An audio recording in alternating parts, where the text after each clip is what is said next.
All right, we're back at the Hats of the 20th Century Museum, Hats and More, and we had just started working our way into the 1910 hats. I had just showed you what the men were wearing now that they're driving snappy little vehicles up and down the road, but I forgot to show you an ad. Something that I'd found in an old magazine. This is a 1909 magazine. This looks like it's a beer commercial, an ad for beer or something. But anyway, it shows both, yeah, there we go, both the lady in a tied up hat and a man in his cap and goggles. And so that was 1909 magazine. Here's even more recently on a magazine cover that I found a cartoonish. So that image stays with us. It's something we all know. All right, now we're going to move on to the bigger hats that sort of epitomize the 1910 decade. All righty. And we'll start with one that I have hanging. Well, actually, let's start with one I showed you the other day. We got into this. And also I feel like maybe we didn't see the inside well enough. Sometimes the lighting just isn't right, but see the gathered in the center lining and a sizing ring that was also covered with brown fabric. Anyway, and then the ribbon roses. We looked at them from a distance, so now if you'd like to see them a little closer up. The ribbon roses and velvet leaves. Beautiful, extra furry, beautiful old beaver fur felt Edwardian crown, huge brim. And what makes that hat and this hat special is that they're not black. They're lighter colors here in beaver fur still. Gonna tip him over or her over. This one didn't have an actual lining but had a sizing ring. That's absolutely necessary with these huge crowns. I can't even tell you the dirty mess this was in when I got it for $24. Can't resist. But here's another thing I did, which is, this is adding to the show, the length of the show, but I shouldn't. This brim was just sagged down in folds. So it really didn't look like anything, but I knew it was a hat, and so did the fella. That's why I got it so cheap. But I took the band of wire off of just a cheap Halloween hat and tacked it around the outer edge, which was mercifully covered with the fringe. So that just worked out beautiful to restore this hat.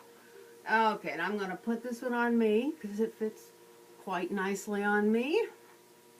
I might look and see how I'm getting it. Well, I don't know if that's the right side or not. But anyway, two beautiful beaver felts. They would have taken, we'll recap again on the hat pins. We would have taken one of these super long, we're going to ignore that phone call, super long hat pins that with smaller hats needed finials. Anyway, so they were just reviewing the hat pin thing again.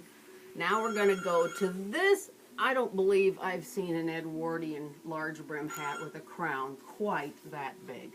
That is such a big crown. On the inside we have, whoops, dueling feathers here. I hope I didn't damage it. Gathered in the center lining. I put a little thread to mark what seems to be the back. This hat is wily, I gotta tell you.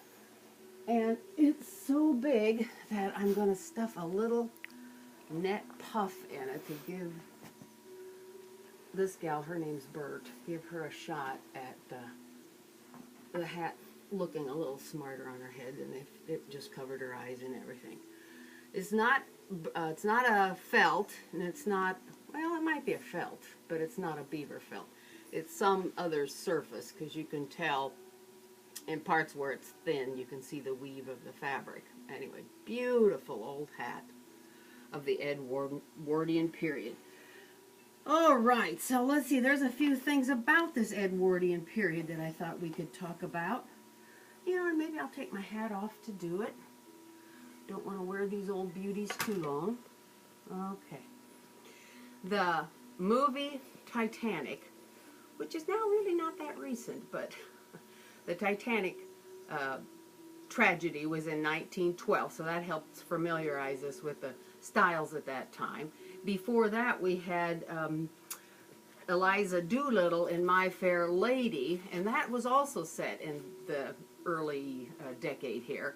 So both of these videos help remind a person of the beautiful styles.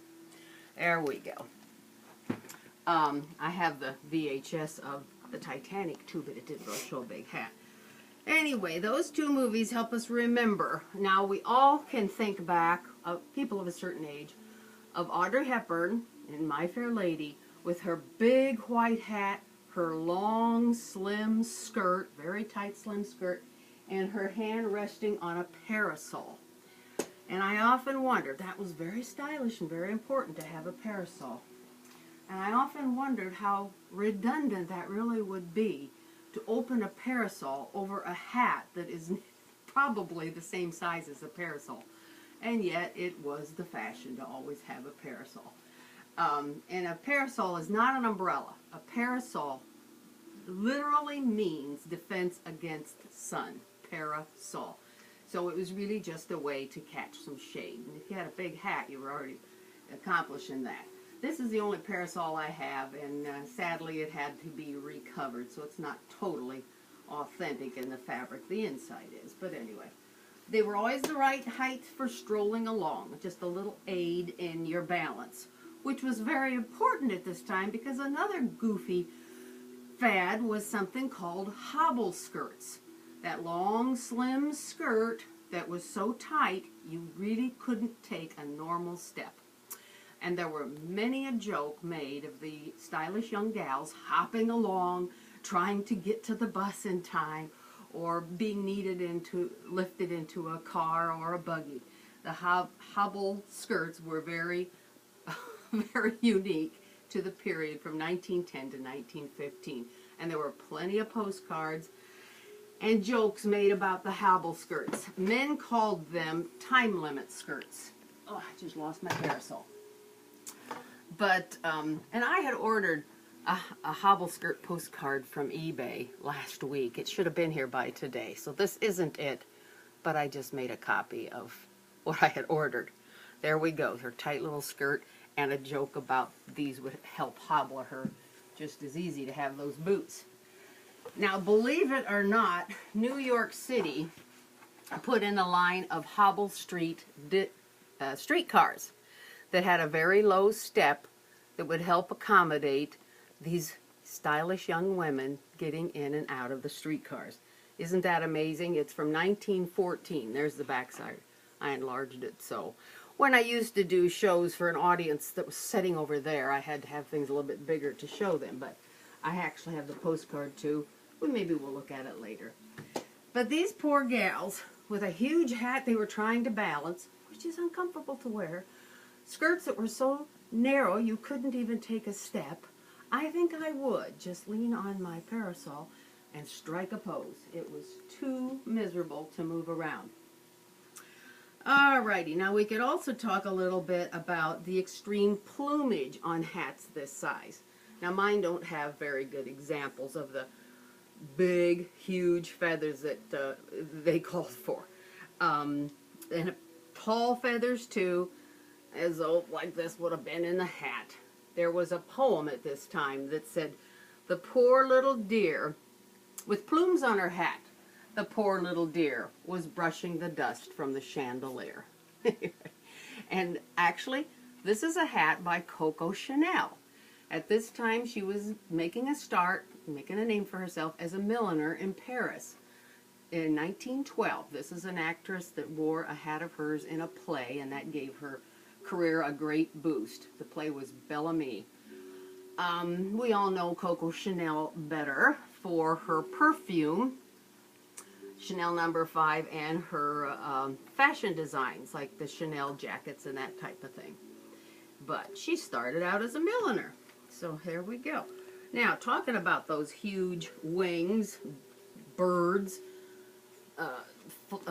ribbons, everything was big. But I just dug out right now 2 of the sheet music pieces I have that show the hats with the overdone plumage. This one actually has a live bird on it, the one I'm wiggling so you can't see it. Okay, got it? Okay. Wonderful sheet music from this time period. 1911, and that one I didn't apparently make a mark so that I could read it quickly, but that's another source of information of what was on the cover of sheet music. So here we have an example of wings that could have been spread across the hat for, you know, stylish effect, things like that. Let me lay it down carefully. Or even whole birds, as we saw on that sheet music. Or simulated birds, which is what I'm positive this is. But I was lucky to find it in an antique store. Even the beak is a feather and the eye is a bead. But anyway, that's the type of thing they covered their hats with. So, I want to see what I said about that. But it was getting quite out of hand, all these feathers and for all these hats in the whole world. And 25 years before this time period, a concerned group of citizens started the Audubon Society to protect birds in general and wildlife too. But they really objected to the overuse of feathers in millinery because they were honestly sending some species into extinction. So year after year and law after law, the Audubon Society made it so that only game birds could be used in millinery. So here we have chicken feathers that are quite lovely, and pheasant, of course. So those became an important part of millinery. And also, ostrich. They would allow what you could pluck from a living bird, so that would bring us the ostrich and peacock and probably some other types, but we're all familiar with ostrich for sure, and peacock. And at this time of extreme, even an ostrich plume wasn't quite good enough. They came up with this new ostrich plume called a willow. And believe it or not, it is made by tying extra, if you run your fingers down, you can see the tiny little knots. There's going to be some, you can see it even better. And you could, here's an advertisement. There we go. Get the advertisement there. You could send your tired old plumes in. 2 or 3 plumes might come back to you as a beautiful long willow plume. And there even says they're hand-tied knots, but I've also read that they glued them, but I can't quite imagine that. But anyway, it's amazing. Just hundreds and hundreds of knots to make these beautiful, beautiful willow plumes. Now here's one I was able to get in a color so that you can see how the color changes, and the knots there really do show off quite well.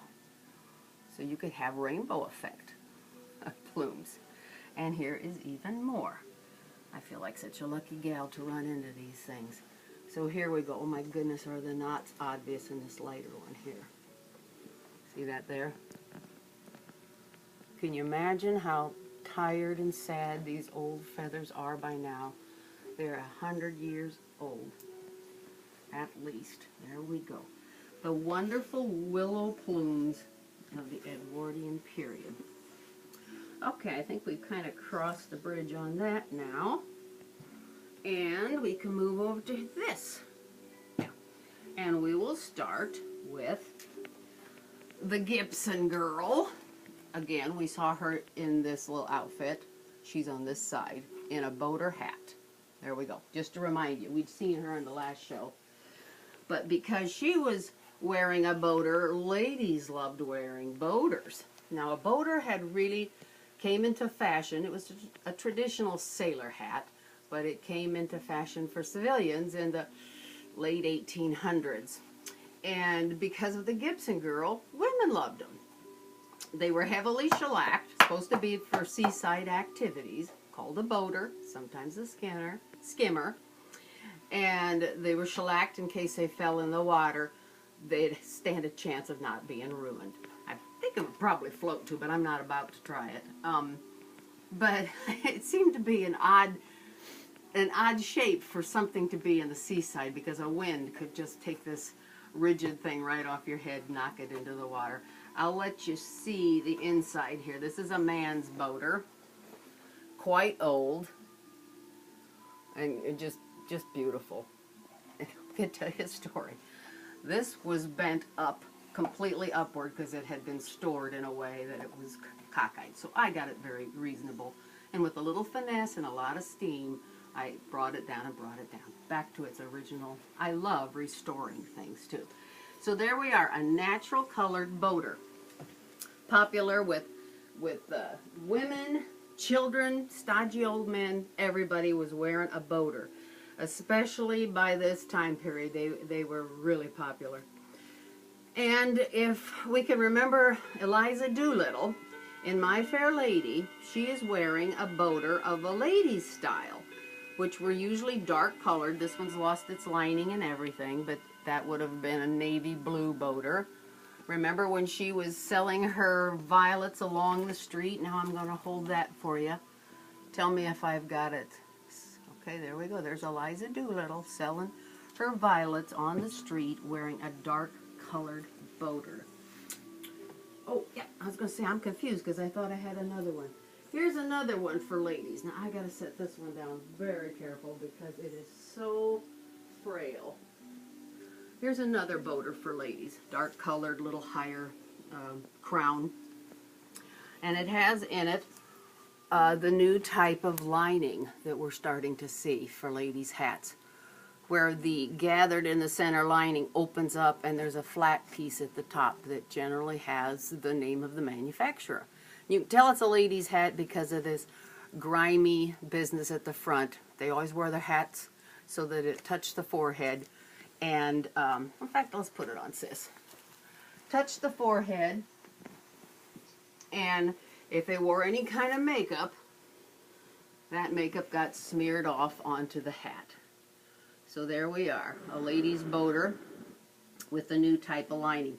Here's that lining again. Sometimes you buy a hat with no lining, and then sometimes you buy a lining with no hat. So that's what I did. Here's the lining the way it would be in the hat. You can see that the gathered in the center opened up, a flat piece was sewn in, and voila, we have a new, I'll turn it inside out, which looks like right side out, but it's really inside out. We have what the new linings are starting to look like. We still have gathered in the center, but these are showing up more and more all the time. Now, can you tell me, have we gone past 15? Yeah, we're 17, almost 18. Oh, these go so fast, so we're going to stop right here. Thank you very much. We'll see you again.